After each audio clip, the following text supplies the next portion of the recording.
So let's get started. First of all, thank you very much for coming to the university to join us. So AI used to be exciting. Now it's a bit challenging, right? So we always struggle to think about the ways to sort of rein in, to regulate this sort of the new challenge. I think if you watch news, the EU is moving very fast, try to put sort of a regulatory framework on the emerging AI. As a law school, we think about its potential and also the risk. So today we are honored to have Dr. Boris Babic to talk about how not to open up AI black box. Boris came from very unique background. He was first trained as a lawyer, receiving his degree from Harvard Law School. And then he became interested in statistics, receiving his master's degree in that challenging area. And then he went to philosophy and receiving his PhD in philosophy from Michigan. And it's very unique that he also did his postdoc in Caltech, and then taught in INSEAD, then moved to philosophy. Now, hopefully, it will come back to law. So, without further ado, I will hand the mic to Boris. Yeah, thank you, Dean Fu, for the generous introduction, and thank you all for being here. So, the talk today is how not to open up the AI black box. And it will be roughly an opinionated tutorial in transparent/explainable machine learning. So I'll just kind of try to illustrate all of the big issues that arise in this area of explainability/transparency in black box AI through a very simple example. And then as we work through the example, I'll kind of highlight the difficult moral, conceptual, philosophical, legal issues that arise. Okay. And I guess as a kind of more general introduction, this topic sort of falls in let's say, emerging area of kind of like responsible AI or ethics of AI. And people sometimes divide the subfield into a few cluster topics. So on the one hand, we have things like bias, discrimination, fairness. Over here, we have data privacy and things like this as a second bucket. And then a third one is transparency of models. So this will be in that kind of third subgroup within the larger field of responsible AI. Okay, so well, more than three parts. I should have labeled this properly. So what I'm going to do is first introduce a simple example, just a kind of cutesy toy example in the article that this talk is based on, which I recently published with my co-author, Glenn Cohen. We call the example the MIT School of Law. And the basic idea is we have a law school that wants to gather some data, and it wants to use this data in order to automate their admissions process. I think it's a simple example because everyone here will kind of get the gist of it, right? Like you've got, what are you going to use? You're going to use things like people's undergraduate grades, their LSAT scores, and maybe some other academic features, right? Those have to be the inputs. What do you care about? That's a little bit harder. You know, what does a law school care about in making its admissions decisions? Here we make some stipulations. We can say like, well, immediately you could just say, we care about predicting law school performance. You could say it's a little bit narrow. What you ultimately care about is something that's very hard to quantify and measure, right? Like career success or something, or standing as a lawyer and so forth. But that's That's quite hard to measure. So you might reduce it as just like, we just want people who are gonna do as well as possible if admitted. So that's the kind of example that I'll use. And then first, we're gonna do this. We're basically gonna build a little model using a simple, what I'll call transparent model, which is a type of linear regression model. And I'll explain it when we get there. Then we're going to do the same thing. We're going to automate the process using an opaque model, and I'll explain what makes that model opaque, why it's opaque. And then part 4, I'll introduce basically what a lot of people in the literature are doing, which is trying to generate explanations of opaque models. So we'll do that too. We'll generate an explanation of an opaque model. And here in part 4 is where the opinionated part of the talk is strongest, because I'm going to argue that doing that is a bad idea. So that's the not in the title of how not to open up the AI black box. And then I'll finish with some very kind of general, broad philosophical considerations about how to think about machine reasoning, intentionality, and other doxastic attitudes that we might attribute to algorithms, like beliefs, predictions, forecasts, etc. Okay, so here's the basic setup. This is part 1. So what we'll do is we create some synthetic data, synthetic in the sense that I just generated it, which kind of corresponds to what we might have as historical admissions data from peer schools of our MIT School of Law that wants to automate its admissions process.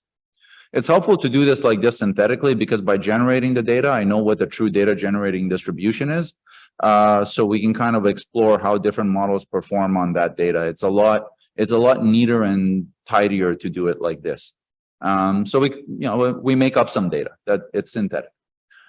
To make things legible, we use a small number of observations, because I'd like to show you how different models perform in a way that's visually intelligible. So we just use 150 observations. That's a very small number. If you're trying to automate law school admissions, you should have a lot more than that.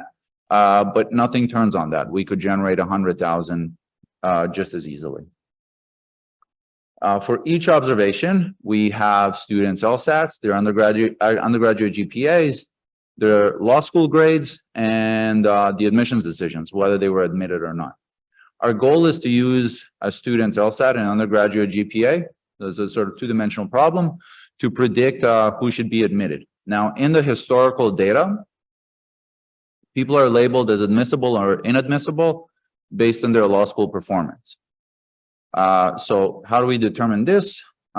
This is, again, a little bit subjective. This is where all of these subjective considerations enter into model building. But you might say if law school performance exceeds some threshold, you have an A- average, then you're admissible. So everybody ends up falling into 2 categories. And this is a typical kind of classification problem, right? Another easy kind of toy example is we have some animals and they're either cats and dogs, 2 categories. So here everyone is admissible or not admissible. So that's how our data looks. And here's what it is. So all the red points are the admissible students based on their observed past law school performance. All of the green points are inadmissible students, again, based on their observed past law school performance, because these are the students who were admitted and then we got to observe how they performed in law school. We need that because that's what we're training the model on. So what else is worth pointing out here? So you can see that whatever model we build, what are we going to try to do? So a model here is going to be a way of dividing up the space. We want to distinguish the red points from the blue points. Now, pretty much any model is going to do well in the lower sort of left quadrant of the space, because these are the students with really low LSATs and really low GPAs, and there's no mixing. So that every model can predict that well. And likewise, in the top right, all of the students who have like 3.9 GPAs and 175 LSAT scores, they're all going to be admitted. But the question is, what happens? Does this cursor show? It does, yeah. So what happens here basically near the most difficult margin of separation? That's where we would try to come up with a model that does as well as possible. But notice, and this is the benefit of doing things with synthetic data, I've intentionally created it so that a perfect separation is not really possible, right? Because there are some red points over here and some blue points over here, so that if you wanted to perfectly separate the groups, you would have to contour around all of them. And that would be what we call overfitting to the historical data. So you don't want to do that. So you want the separation to be as clean as possible and as simple as possible. So that's how we fit a model to this data. And if you've seen regression before, then the way you would do it is by minimizing the square distances between the sum of all of these points. So a linear regression model is going to be a way of drawing a effectively line segment that best separates the points. And then we can make predictions on new points. So now when new students come in, once we fit a model, we have this line. If you're above the line, you're in. If you're not above the line, you're not in. So predictions are easy once you fit the model.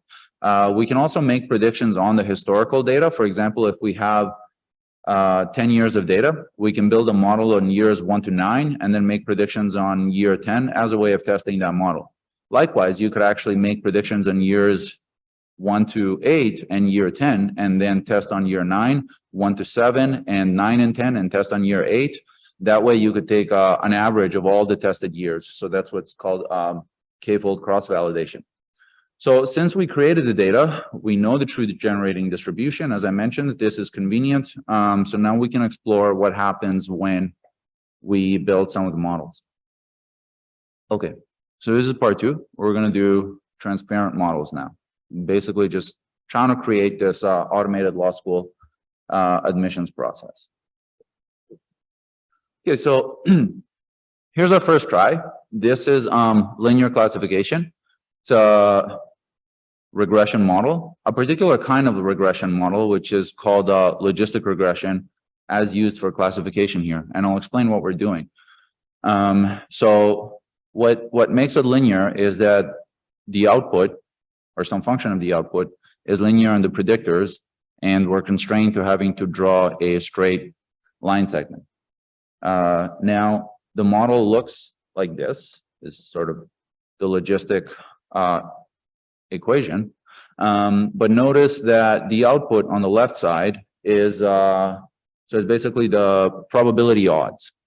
And the probability odds are given by some exponentiated function of the parameter coefficients. If we take the log odds, then we would get rid of that exponent, and so it would be a normal model. So we would say that in this model, the log odds are linear in the predictors. And notice that for when we say that we have A to B odds, that's equivalent to saying that the probability of A is given by A over A plus B. So expressing things in odds form is like predicting a probability. And that's what logistic regression does. It takes LSAT and GPA and it predicts the probability of admissibility. That's what we're doing. So it's very simple. But we don't yet have a machine learning model because it's just predicting a probability. However, with just a little tweak here, a little addition, we will have a machine learning model, which is to add a threshold. So we can say, if the probability of admissibility exceeds a certain threshold, then you're admitted. And now it's a machine learning model. Now everybody gets classified on either the left or the right of the line segment. So what should the threshold be? Well, when we have two categories, we might say there should just be 0.5. So you just get classified to the more likely bucket.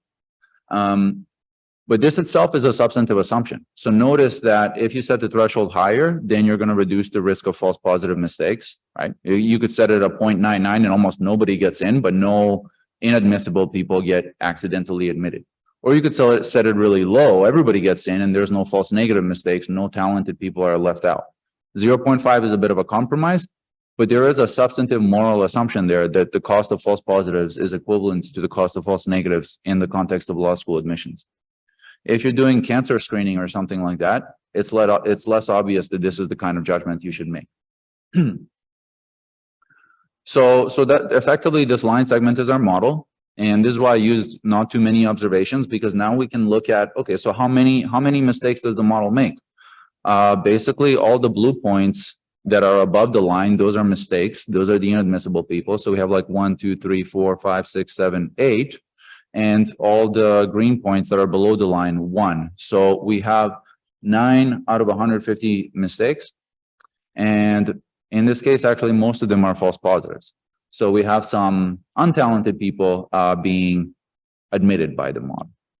And so you might think now, if we could just kind of curve around these people a little bit better, we can avoid some mistakes. So this model is, I would call it a simple model, a transparent model. You just get, what determines your admission. It's just some weighted additive function of your LSAT and your GPA. And if you produce that, everyone can calculate their chances of admission. We could make it even simpler, right? Even more intuitive. So here's a very, very simple setup. We could say every student whose sum of their LSAT score divided by 100 and their undergraduate GPA divided by 2 exceeds 3.5 will be admitted. So the idea here is to weigh LSAT and GPA roughly equal. This is basically my sort of back of the envelope way of doing logistic regression, but just intuitively. So for example, a student with using this rule here, a student with a 175 LSAT and 3.8 GPA would have a combined score of 3.65, they'd be admitted. A student with a perfect GPA would need an LSAT of at least 150 because they need to satisfy, this equation that 2 plus x over 100 is greater than 3.5, where x represents their LSAT score.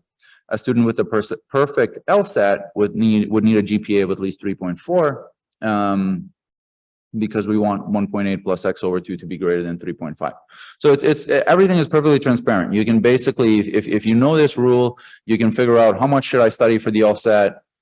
Do I want to go back to school and improve my GPA? Basically, what do I need to do to get into this school? It's very simple to figure out. That's what makes it transparent. Okay, so that was this is the good part. If you're working with transparent models, then all is good. There's no black box AI problem.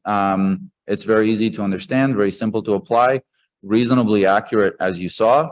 But most models are not like this. Everything we hear about is fancy neural networks and other things, and I'll talk about that now. But those are not transparent in the way that let's say simple linear regression is. So what are opaque models, right? Like here's a schematic. I'll try to say something about it, but this is the stereotypical idea that everyone has. We have some data, it's fed into a literal black box, and then somehow it spits out categories. And now we say, well, we don't understand what the black box is doing. Why don't we understand what the black box is doing? So there are two reasons, a boring one and a more exotic one. The boring one is, let's say the algorithm is just a trade secret. A private company uses this and it licenses it to our MIT School of Law without actually revealing what the source code is. So it's a black box because they decided that it will be a black box. And we don't know what the model is doing because we can't see what the model is doing. So that's easy. And then there's the other situation where the algorithm is difficult to understand for some reasons of algorithmic complexity, which we'll talk about in a moment. But we can't, it's not as intelligible to us as the regression model was initially. So I'll talk now a little bit about the second category, because I think the first one everyone's on board with, right? If you can't see the model, you can't see the model. So here's the idea. TensorFlow has a really nice visualization of neural network models, which illustrates the point. So here, this is just a schematic of our kind of model. Basically, we have two input features. For us, it was the LSAT and the GPA. So that's X1 and X2. This is a neural network model with two hidden layers, and each layer has 5 neurons. And this is sort of how the model looks. You basically take the LSAT and your GPA, you feed it through the two inner layers, and you get some kind of output, which then distinguishes the two classes between the admissible and inadmissible students. And it's all the stuff in the middle that basically makes the model a black box. Why is it a black box? I mean, you can see what's going on, but if you ask me how much weight is the LSAT playing, well, look at all the linear combinations that are being created with the LSAT score in order to then produce the output. It's kind of hard for me to figure out what's happening here and to just say, oh, it's like 30% of your weight. I don't actually know. And I'm constantly updating this on the new data. X2 is your GPA, and the same thing is happening. I can't really tell you cleanly, how much weight the GPA is playing. And because of, again, because of this backpropagation feature, I'm constantly going to be updating these weights. And this is more or less as simple of a neural network model as you can come up with. So notice this is just 2 features, LSAT and GPA, 2 hidden layers, 5 neurons. So now imagine if you had 20 hidden layers, 100 neurons, and 1,000 features. Then there's nothing for me to tell you. You can still visualize it, but it's just going to be a big blur. So that's what makes it a black box. We understand the engineering of the model, we understand the math of the model, but when you ask, like, I'd like to know kind of like what's contributing to my outcome, it's hard for me to say, well, it's 30% this, 40% that, and 30% that.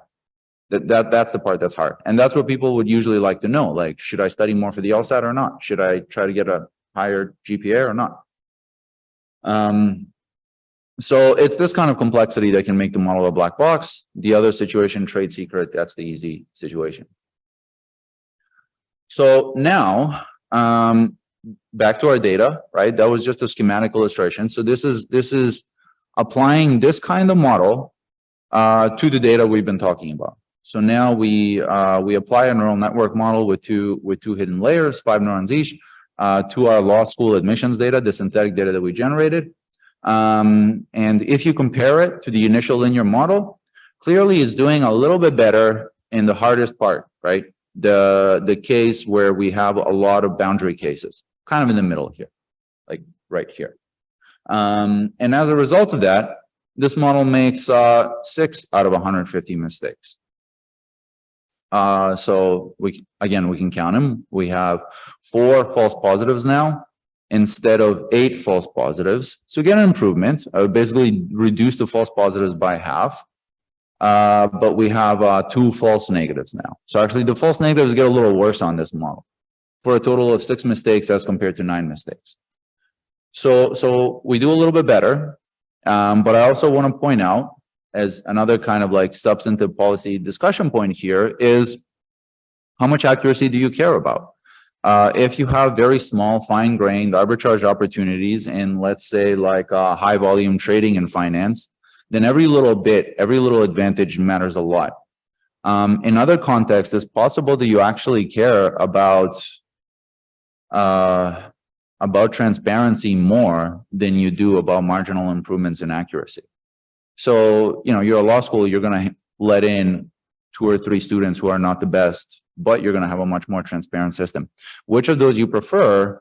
You know, that's a policy question. That's a substantive question, not a question that can be answered through a modeling exercise. But you need to answer it in order to create the model. So we do a little bit better with the neural network model, but not a lot. And I think overall it's an important lesson. Black box models tend to have much smaller improvements than people assume. Here's another example, just to make things a little bit more lively than constantly talking about the synthetic data. So we have this compass algorithm, which some of you may have heard of, and this has been kind of it really created this literature because people got really excited, worried over this algorithm when it was first reported on. So the compass algorithm is used to make parole decisions in many U.S. state courts. Parole decisions are easy, so to speak, because the governing consideration is recidivism risk. So we really just care about predicting the probability that the person will commit another crime. So it's a nice fixed problem. Hence, we can build a model which determines someone's recidivism risk and recommend that they be released on parole if and only if the risk is lower than, once again, some threshold. So now you probably don't want to do 50% here, right? Because you don't want to let out everyone who has 50% chance or less risk of committing a crime. But maybe you say we're going to grant parole if the probability of recidivism is less than 10%. Otherwise, deny parole. So now you have a rule. The model itself, in other words, the model that is used by this, the model that corresponds to this compass algorithm, it's a black box for the boring reason that it's a trade secret owned by the parent company, which licenses the product to many courts. This is again a substantive question here. Like, should you have a situation where the public court system, which is funded through tax money and makes essentially one of the most consequential decisions that there are to be made in society, should those be made by a private corporation which licenses a secret product? This is the opinionated part. I think you shouldn't. But that's what the system is right now in many states in the United States. So we don't know what the model is. We do know that the model is based on a long questionnaire, which inmates complete, but we don't know how it's built on that questionnaire. And I think the questionnaire is, it's truly amazing in how awful it is. So like, let's look at it for a while. So here's the questionnaire that the Compass algorithm is built on. So it asks questions like this. The next few questions are about the family or caretakers that mainly raised you when growing up. And it asks you, which of the following best describes who principally raised you? Both parents, your natural mother, your natural father, adoptive parents, foster parents, other arrangement. If you lived with both parents and they later separated, how old were you at the time? Was your father ever arrested? Was your mother ever arrested? Were your brothers or sisters ever arrested? Was your wife, husband, partner ever arrested? Did a parent or parent figure who raised you ever have a drug or alcohol problem? Was one of your parents ever sent to jail? That seems repetitive, but anyway. Again, how many of your friends, acquaintances have ever been arrested? How many of your friends or acquaintances have served time in jail? How many of your friends are gang members? How many of your friends are taking illegal drugs regularly? Have you ever been a gang member? Are you a gang member? Etc. But basically, you have, this goes on. There's like 160 questions. What to say about this kind of algorithm? So it's just naked correlations, right? So you're trying to identify sort of like low income, underprivileged, sociologically not well off people who grew up in broken families, whose parents had their own drug or alcohol or addiction problems, etc. Now, are those things going to be correlated with crime? Yeah, it's hard to imagine that they wouldn't be, but these are probably all the things that when we think about sort of doing this in a moral way, you kind of wouldn't want to look at, because when we talk about algorithms being kind of smart and accurate, we assume that they're doing something much better, right? That they're identifying like some sort of essential criminality characteristic, as opposed to just trying to pigeonhole you like where in society you fall and then just making a prediction on that basis. You could do this without an algorithm, right? If you had this questionnaire and you said use all of these features, then just, yeah, maximally try to identify the most marginalized people and give them a low score. It wouldn't be bad because those features are correlated, right? Like for socioeconomic reasons, unfortunately. But so that's really all the algorithm does. Whatever the underlying exotic procedure, it's not that exciting because it's just tracking massive correlations. Most of which, if you look at them, you would probably be a little bit disturbed to know that this is what it's based on, right? Like whether your friend was a gang member. And this is why, so there were some examples that when this algorithm was first reported and became controversial, the examples that arose were, for instance, there would be an elderly Black woman who's rated as having a high recidivism risk. And so people were surprised, like, what's the algorithm doing? But now you can tell, right? Like if it's a mother of 3 young Black men who themselves are targeted by the police repeatedly, then there's a lot of questions which are yeses here. And that leads to a high recidivism risk. So that's what Compass is doing. I sort of like elaborating on this because it's so bad. And it's just kind of helpful to point out. It's a proprietary model. It's a black box model.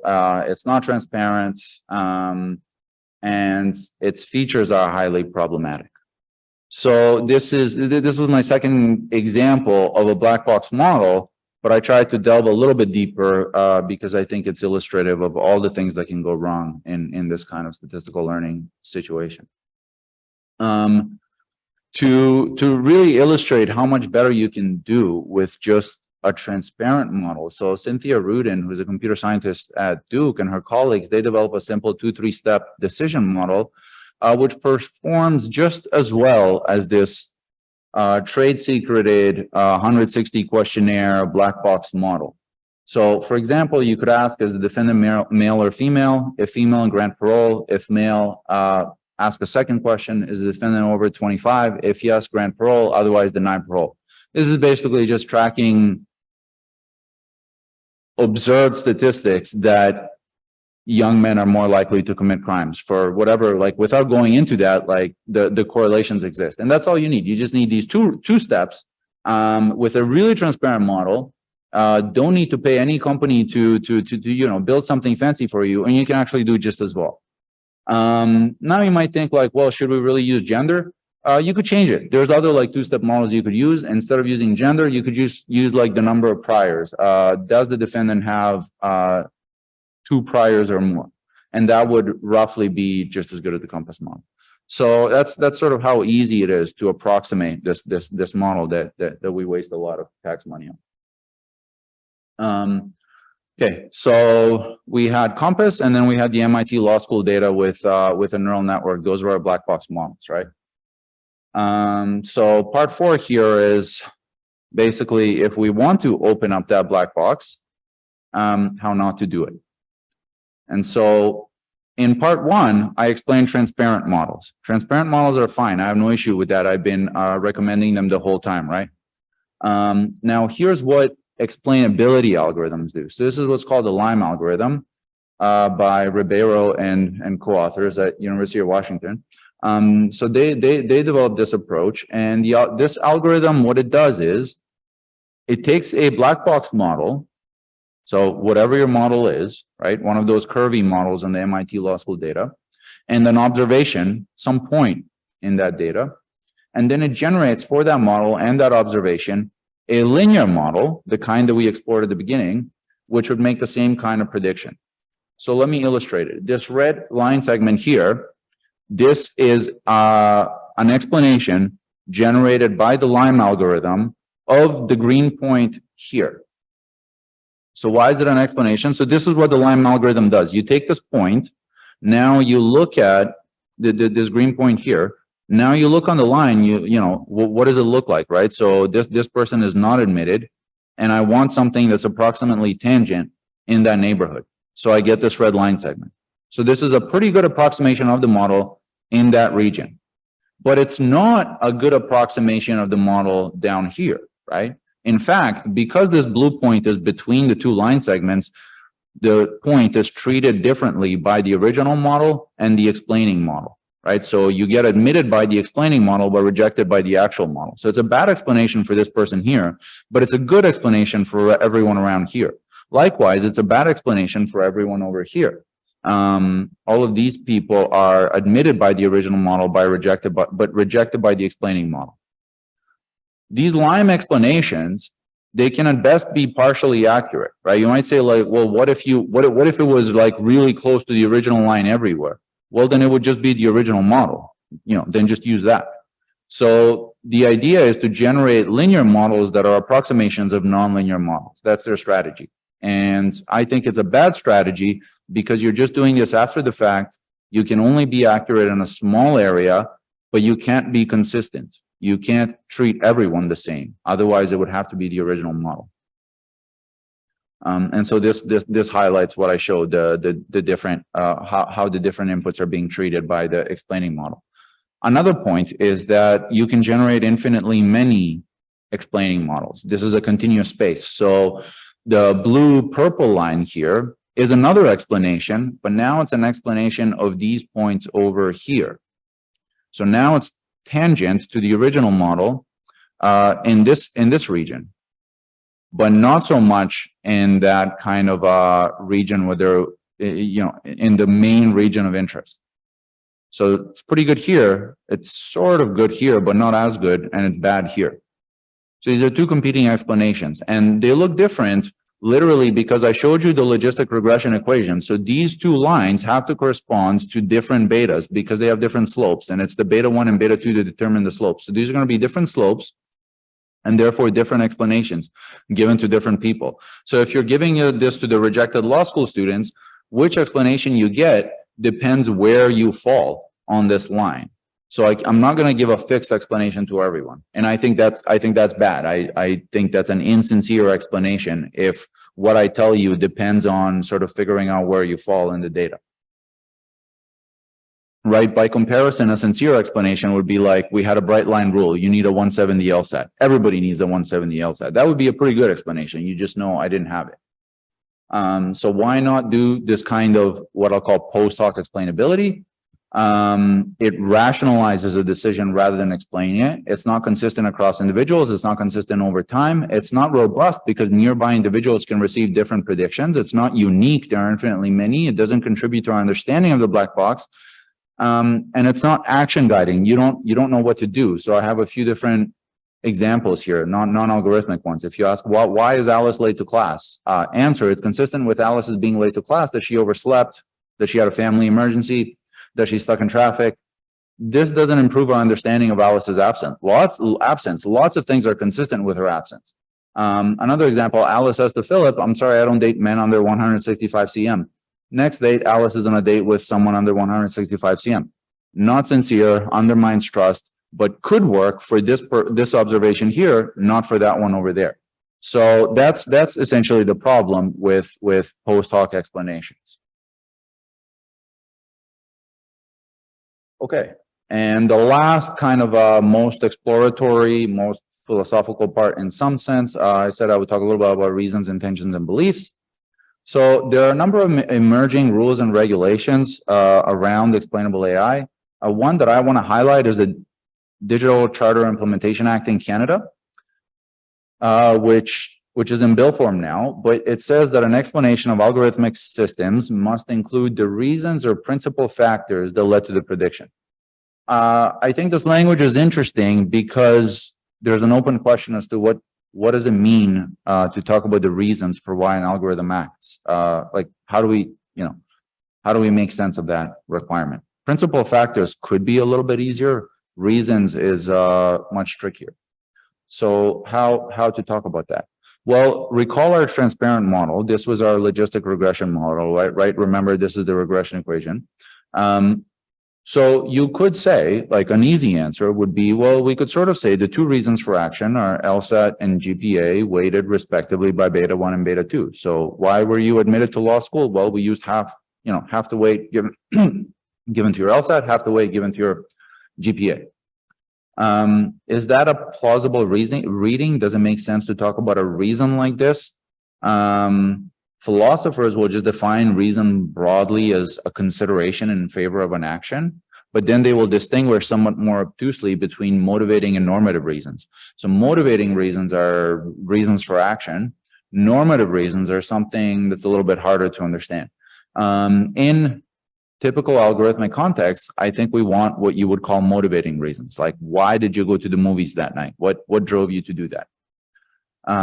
Second question we could ask is, do reasons involve intentionality, right? Like some sort of goal-oriented behavior? And if so, can algorithms have that? And then, like, a further reason, a further consideration, a really robust reading of reasons would be to say, like, no, they require something like consciousness. And then that would take you in all kinds of deep waters as to, like, well, can we talk about algorithms as having consciousness, or is that now a uniquely human feature? So how to talk about reasons or beliefs or desires of algorithms is an interesting but open question here. Okay, and I'll stop there. That's it. Right. So, questions?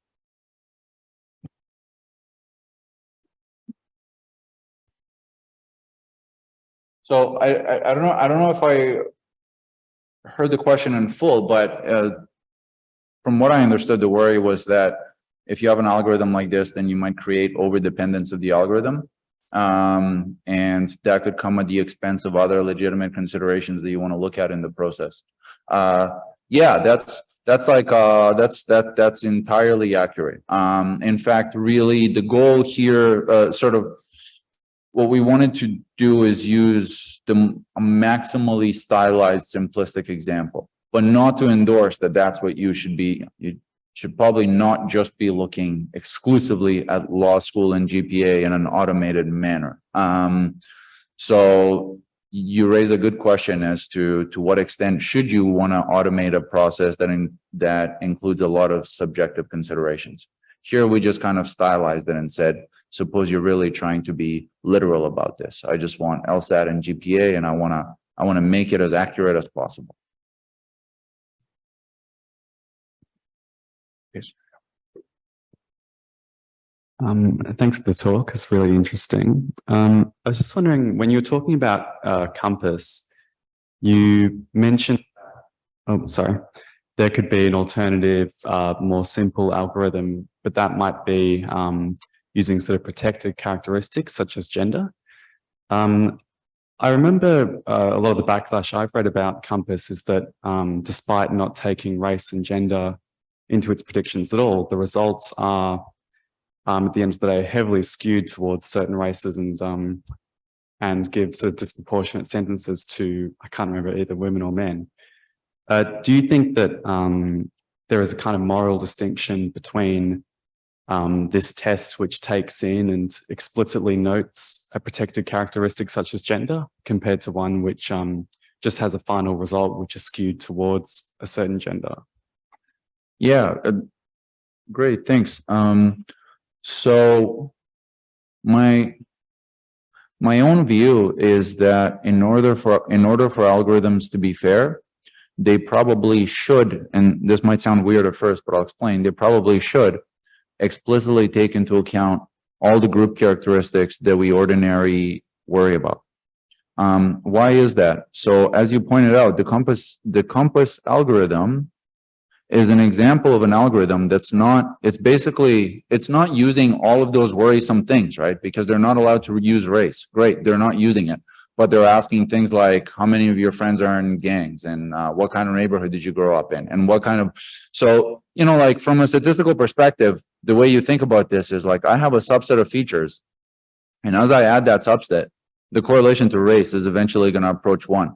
And I don't need that subset to be large. So they effectively know your race, even though they're not using it. If they add your race, it doesn't matter. They have all of these other, features. If you use the protected characteristic, then you can decide what you want to do with it. Say you had a policy where you said, like, here's a very simple, transparent policy. You say, well, I want to admit into the law school an equal number of men and women. That's a substantive choice, right? It's a moral choice. You make that choice. You may not want to make that choice. Say you do make that choice. Now, okay, let's say we have to admit 10 people, small number, admit 5 men and 5 women. Then the best thing to do is to just rank all the men, choose five of the best men, and then rank all the women, choose 5 of the best women, and you're going to get the best people subject to the constraint that you created. But in order to implement that kind of policy, you need to explicitly use gender. If you don't use gender, then you're kind of looking for correlations in order to satisfy that requirement. So my view is that, you know, perhaps counterintuitively, the fairest way to do things across groups is actually to use the group characteristics, because then you're being transparent about the moral considerations that are going into the problem. So now we can just say, like, yeah, we made a decision. We were going to hire the same number of men and women. So it's not a secret to anyone. Yeah. Hi, thanks for your presentation. It was brilliant. I have one question, and it's a bit outside your presentation, but it relates to the discussion which is ongoing now. So I have been doing a little research on social media, specifically on dating apps and dating websites, generally speaking, intimate platforms. And one of the big concerns there is the black box when it comes to matching people. Because all these protected characteristics that we are mentioning now, race, gender, etc., which aren't tolerated when it comes to, well, rightly so, I think, well, you know, and in certain areas, or are taken into account in other areas, for example, for affirmative actions, are somehow completely licit and considered and accepted when it comes to dating apps. So, you know, there has been some research into this. I know, for example, that Frank Pasquale explicitly referred to dating apps as a problematic case when it comes to black box, to the black box criticism. But I was wondering whether, in your experience, research has been doing that direction, or anything you can say about that area. Thank you. I mean, I'm not coming from law and tech, I'm coming from gender and sexuality. So for me, this is sort of complicated, but it's very interesting also from our perspective. Thank you. Thank you. It's a great question. The dating apps example is a little bit different because they're matching algorithms as opposed to classification algorithms. Whether what we think morally about, building into the model the kinds of characteristics that might be objectionable elsewhere, I don't know if I have anything intelligent to say on that. I mean, I suppose people might have preferences which are kind of like revealed in their own description, and then those preferences are like sort of implicitly shared or something. But I don't know what I think about that relative to using, I have a kind of clearer answer when it comes to should we use characteristics in criminal justice context? Yes, because I think you can be more transparent about the ethical judgments that are built in. Should we use them in this context? I don't know how that figures into matching algorithms. Yeah.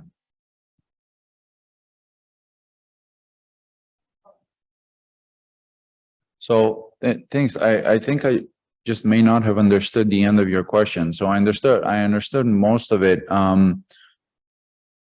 The thought here was that the linear model does almost as well in this kind of case as the nonlinear model, right? I see. Yeah, that could be the explanation. Like you're right. Sorry, I understand now. So you could say, well, my explanation is that how we are weighting your LSAT and GPA kind of depends on where you fall along the distribution of the combination of LSAT and GPA. I think you're right. I think it's a partial explanation. I think it tells you something.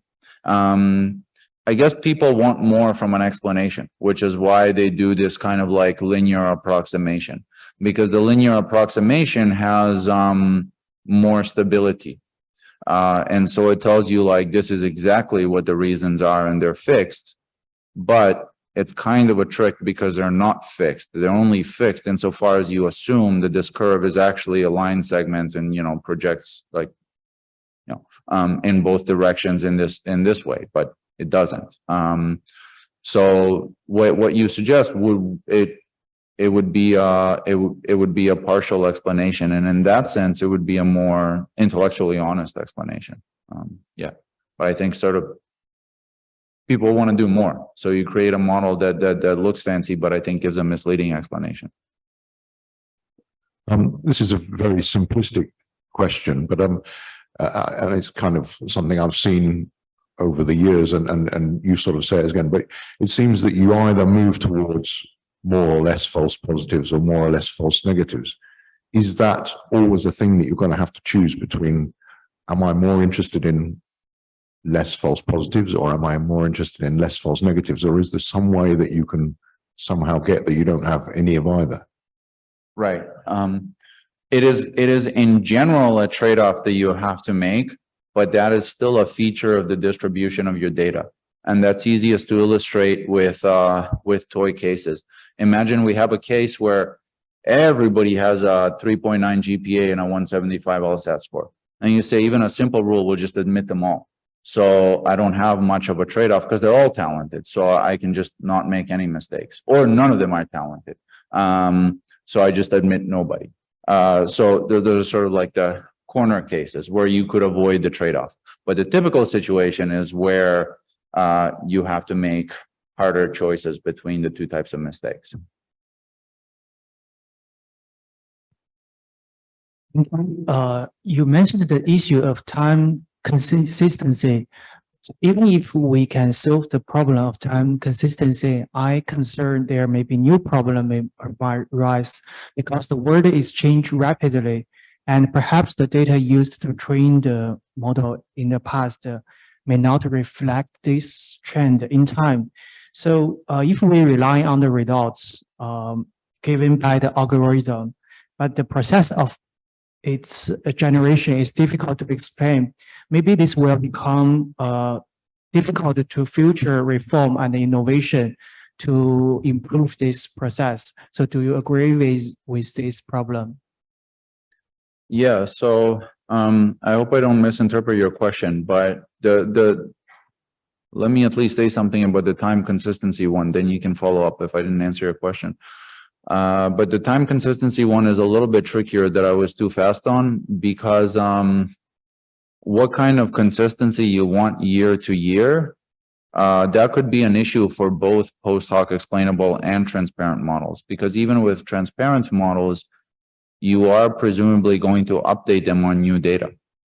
So things are going to change a little bit. And this is an experience that everyone has applying to law school. Like the best you know is you kind of look at the reported data from last year, like let's say the mean and interquartile range of GPAs. And you kind of assume the next year is going to be similar, but it won't be exact. And that'll be true with models as well. So all of these models will have a little bit of that kind of problem.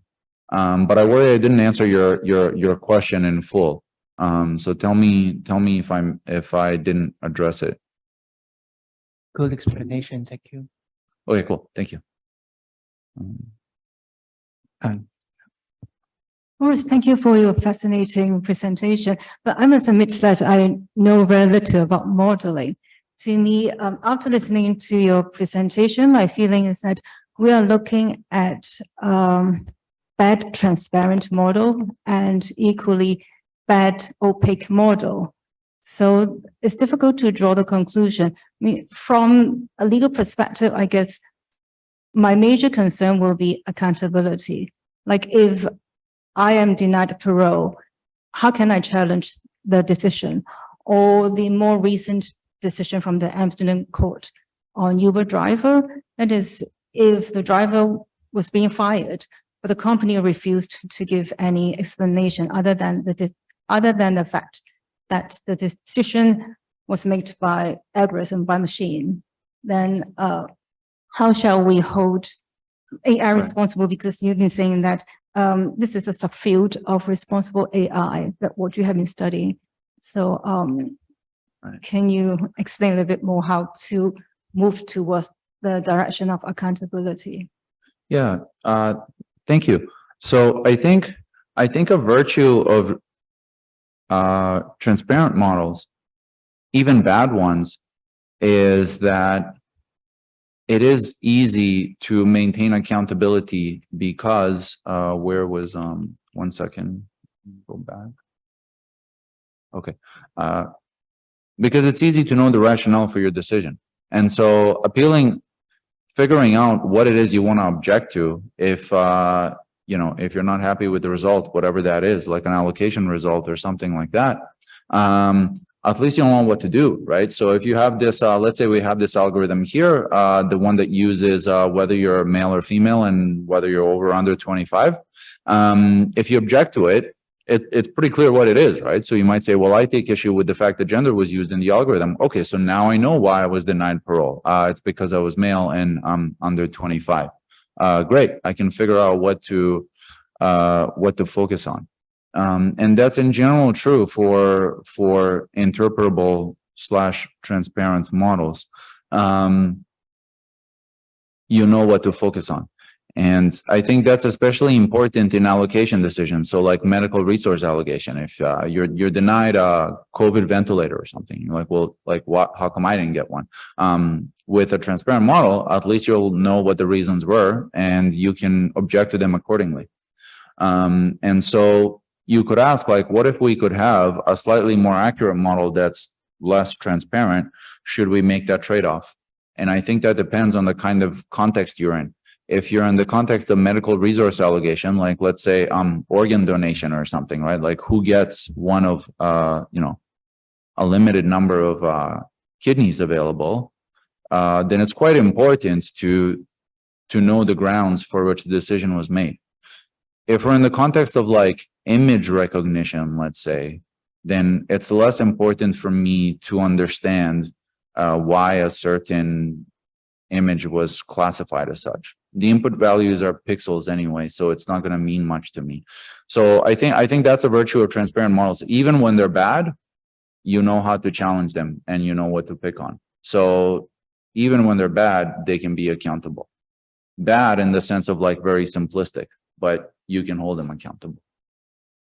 But what is the sort of a trend from what you can say? Are we going to have more black box algorithm or have more transparency going forward? Oh, I think the trend is all black box models. So I think the kinds of models that I illustrated with simple logistic regression cases, they're like, you know, a small corner of the universe of statistical learning. So I would say the trend is like overwhelmingly to just use a black box model for everything.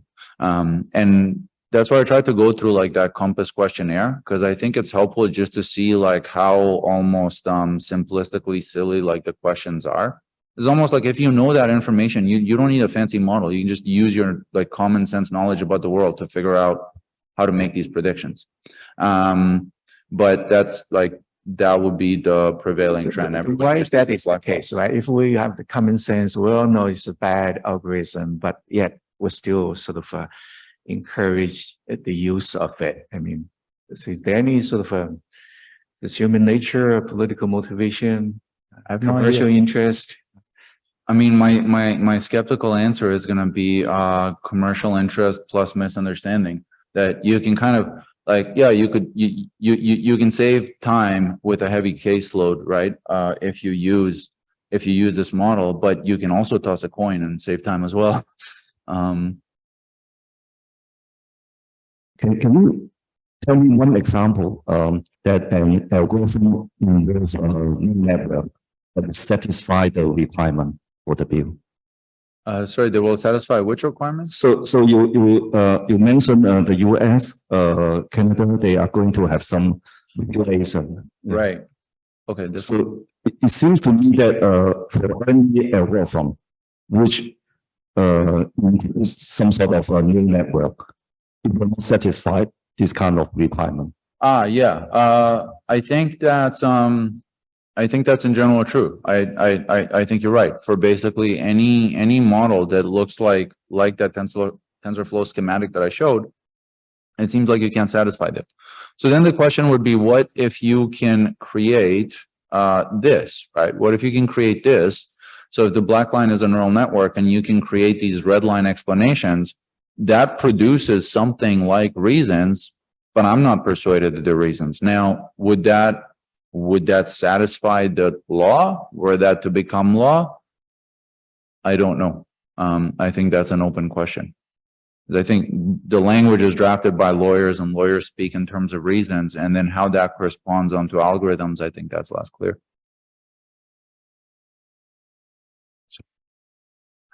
I'll do another one.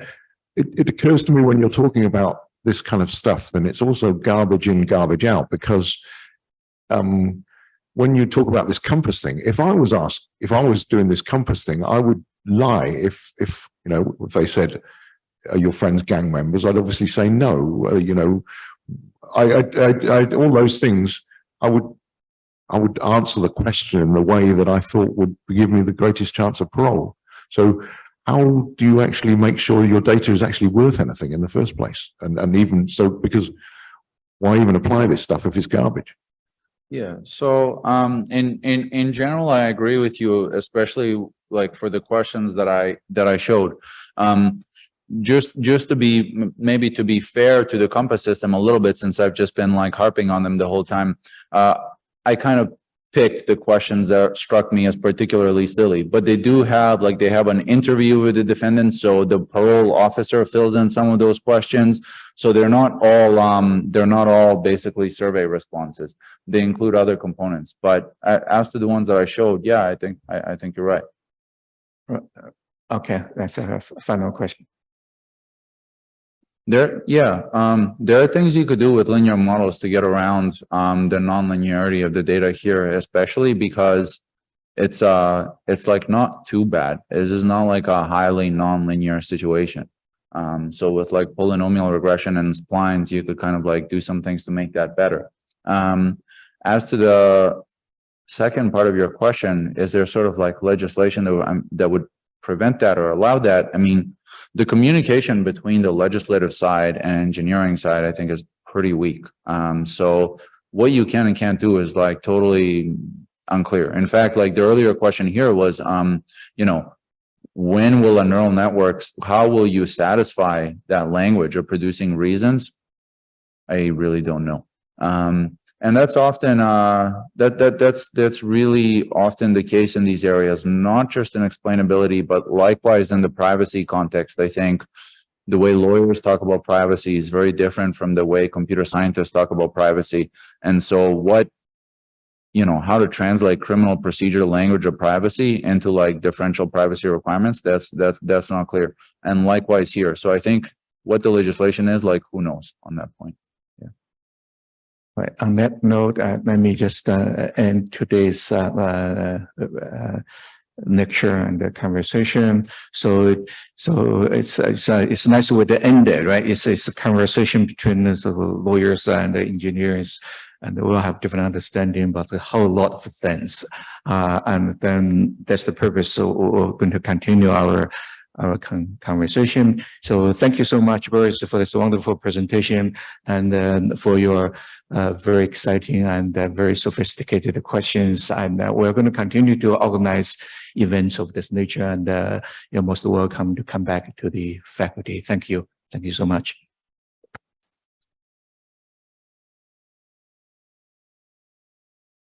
Thank you all for being here, and thanks again, Dinfu.